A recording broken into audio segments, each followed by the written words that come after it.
Hey guys, Noah here, bringing you another episode of Drudge Watch, the official podcast for the Conduit portal.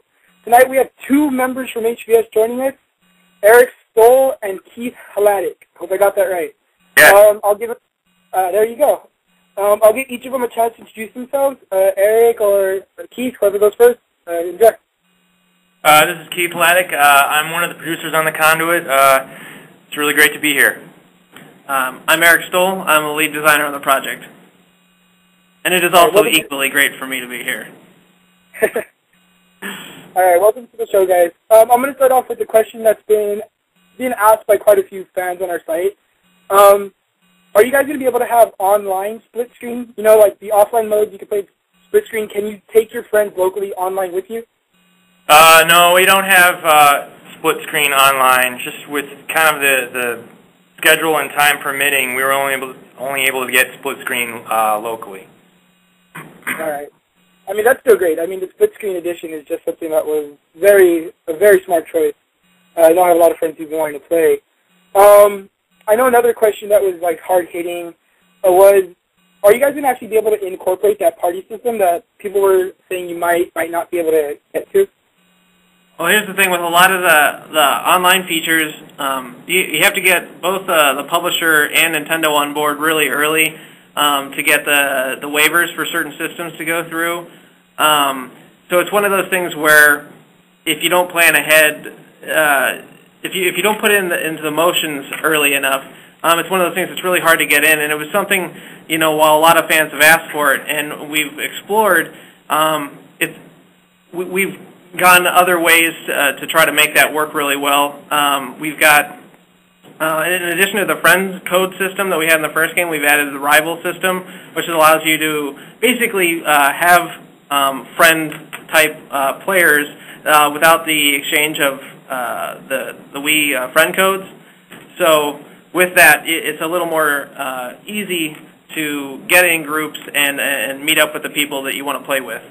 Yeah, we've spent a lot of time to make sure that connecting and getting into games is a lot smoother than the first game as well. But I mean, we're well aware of the fan feedback for the party system, and as Eric said, it's something we'd have looked into. It's just not in the cards for this version. I mean, that's fine. Hopefully this game sells well enough that we do get maybe another sequel. It could be there. Yeah. We're very proud of Conduit 2. We took, everything that worked great in the first game and really, amped it up. This is 4 times the amount of game the first one was. I mean, we have split screen, we've got online, we have split screen invasion, we have, campaign is, it's 3 times as long to beat. We're very proud of it, and we're excited to see people get their hands on it. From what I see, it looks like a huge stepping stone. I mean, when I first got a hold of Conduit 1, I didn't know that this game would be taking so much of a demand in my life. And I'm a double-system game player. I have my PlayStation 3 and a Wii. And this was the first true shooter on my Wii that I actually wanted to stop playing on my PS3 and play. So, I mean, the amount of work you guys put into it was amazing on your guys' half, and it stopped me playing my PS3. And then continuing with Conduit 2, it's fantastic. I just can't wait to get my hands on that. Well, thanks. I know, let's see, Tricky from the Conduit portal is wondering, will Conduit 2 use a VoIP like Black Ops has? Because they can talk to anyone on Black Ops. No, we have basically, you can chat with friends and you can chat with rivals. So basically, you play against strangers online, and after you play one match with them, when you get back to the lobby, you can make them a rival. Now, if they accept your rival request, you'll be able to chat with them. Yeah, I really like the idea of that rival system. It's a nice way to get around the system.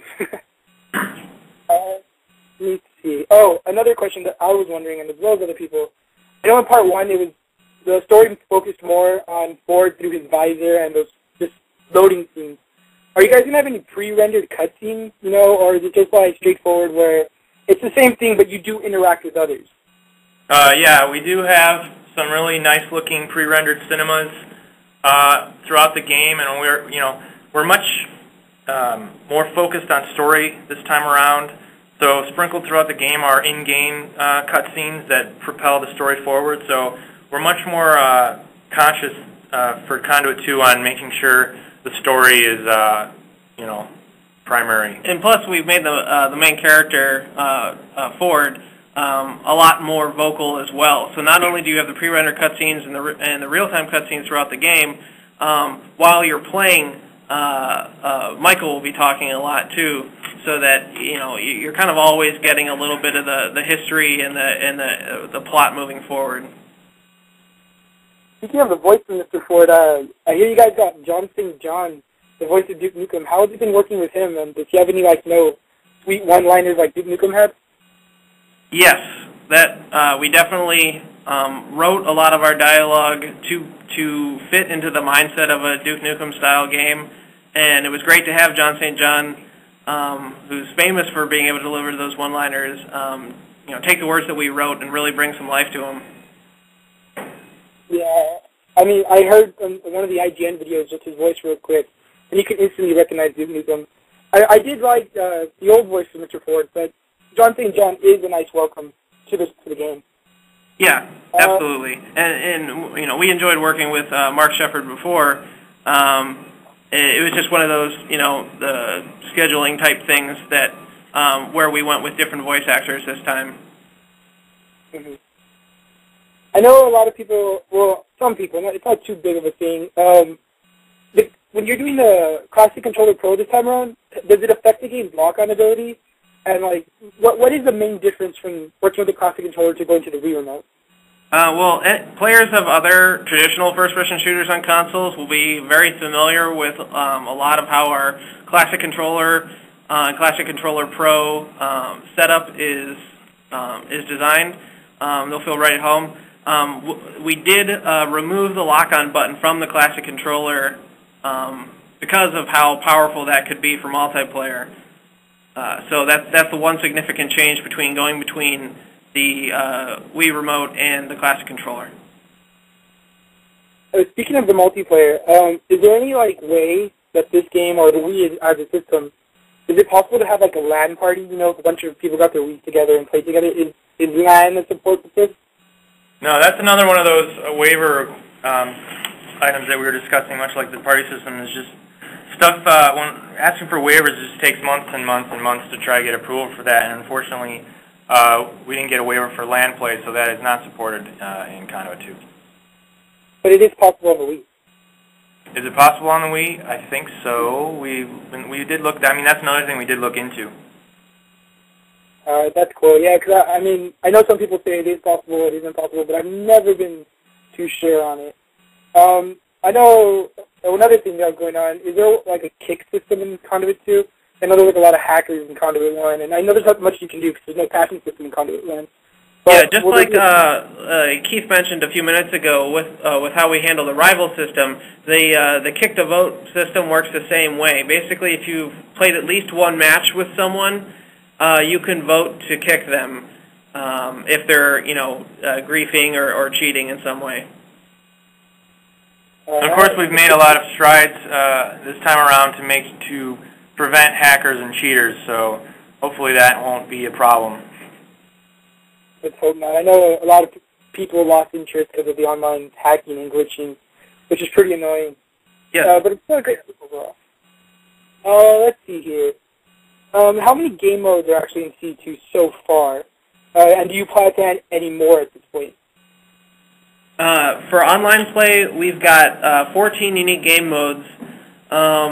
Each has tons of settings, so that you can go in and tweak them however you want. Increase the number of lives players have for shared stocks, spawn timers, tons of stuff, tons of options, and the options are unique to every single one of those modes. So there's thousands of combinations that you can make with all the different modes and settings. At this point in the development cycle, though, we're not really planning on adding any more modes, but we're hoping the fans really enjoy the 14 that we put in, because we put a lot of thought into them. We brought favorites back from the first game and added a bunch of new ones. What about suit upgrades? How many are there? And out of all of the ones that you have made or done, what would be your favorite so far? I think we've got about 30 plus upgrades, and my personal favorite is stealth, which basically makes it so you don't appear as a red dot on your opponent's radar. Oh, that's pretty good. How about like the suit upgrades? Like I really do like. Are you limited to how many you can put on, and what's that limit? There's 4 slots you can have the suit upgrades, and each slot has a selection of anywhere from, I think, 5 to 8. So there is a limit. So you can kind of, we want to balance it so that players could not abuse the system, but also have the ability to set different suit upgrades to kind of make their own class, if you will. Yeah, I mean, like going along with what I said before, with stealth being my favorite upgrade. Personally, if you want to play a stealth class character, you can take the 4 upgrades that I take are stealth, which removes you from the radar. I take extend melee range, so you can hit people with a melee attack from farther away. I take blinding powder, which it basically does a small scale flashbang effect on another player when you punch them. And then the last one I take is metal legs, which gives you unlimited sprint. So that makes a pretty nice stealth character, especially when you take it with one of our new weapons. Oh, speaking of weapons, is there any new weapons the new weapons have been announced, quite a few. What's your favorite one so far? Are there any new ones that you could probably announce for this show? I mean, I don't want to force anything on you. I don't think we're ready to reveal the rest of the weapons. That's all good. Well, out of the ones so far, what's your favorite? My favorite are the ones that we have. That'd be the ones from the first game. Wow, I don't know. Question. I mean, the Aegis device was announced. I really like. Well, I mean, I personally really like, and I know a lot of different websites and magazines that we've showed the game to so far have all kind of resonated with the Hive Cannon, which is a game that was around in the first game, but we've enhanced it a little bit for the second one. If you remember, the Hive Cannon basically shoots a swarm of bugs, really rapid fire like a machine gun. It was a Drudge weapon, and the bugs explode on impact. What we've added for the second game is a lure that's like a glob of pink goo that fires like a grenade projectile, so it's got some arc to it. And anything that attaches to, whether it be the wall or something in the environment or a character, it'll stay attached to it, and the bugs will be lured to it. So basically, you can shoot around corners or shoot over cover pretty easily, and makes it a really fun weapon to use. Plus, we've just really juiced up the sound effects and stuff on the gun. Sounds really gross when you shove your hand into the back of the gun and it squeals and stuff. It's really cool. Yeah, I know a lot of people, I know myself included, in Conduit 1, not many of us use the Hive Cannon.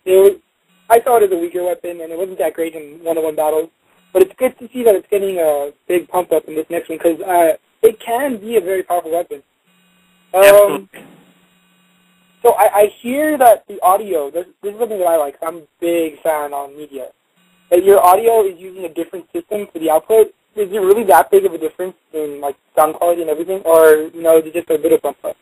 No, yeah, there's a big difference. I know we always talk about how we're the first Wii game to support the 48 kilohertz audio, and yeah, I mean the senior producer who's in my office as well has a nice sound system, and you can definitely tell the difference on that. That's good to hear. I know, the Wii, when I play a game and then I go to my PS3, it's a huge difference. But it's good to hear that you guys are really pushing the envelope with this one, because you're getting it as close to an HD console as possible, even though the Wii isn't. Now, I'm really glad to hear that.